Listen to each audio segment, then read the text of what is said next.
Temur Kapadze ishora qildi. Erondan qaytganlar navbahorga o'tadimi?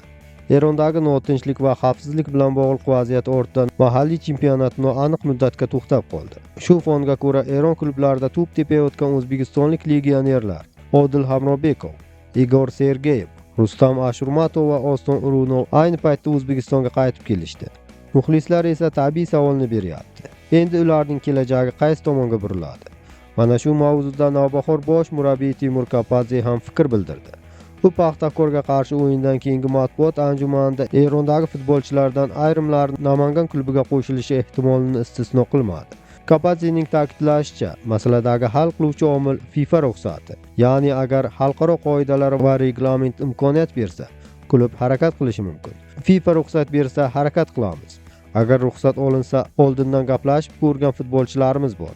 Ko'ramiz, nasib qilgan bo'lsa. Erondagi yigitlarimizni har bir klub o'z safiga qo'shib olishni istaydi, degan Kapadze. Bu gaplar Navbahorning rejasi borligini, ammo hozircha hammasi rasmiy ruxsat va shartlarga bog'liq ekanini ko'rsatadi. Chunki bugungi vaziyatda ko'p klublar tarkibni kuchaytirish uchun imkoniyat izlayapti. Erondan qaytgan legionerlar esa tabiiy ravishda bozorda eng qiziq futbolchilar qatoriga kirgan. Shu o'rinda yana bir muhim detal. Bir necha kun avval Oston Urunov ommaviy axborot vositalariga bergan intervyusida Andijon klubiga o'tayotganini aytgan edi.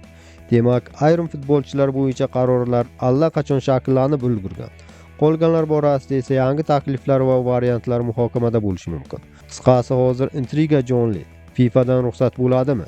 Navbahor qaysi futbolchilar bilan muzokarani tezlashtiradi? Va Erondan qaytgan yigitlarning keyingi manzili qayer bo'ladi? Yaqin kunlar ana shu savollarga javob berishi mumkin.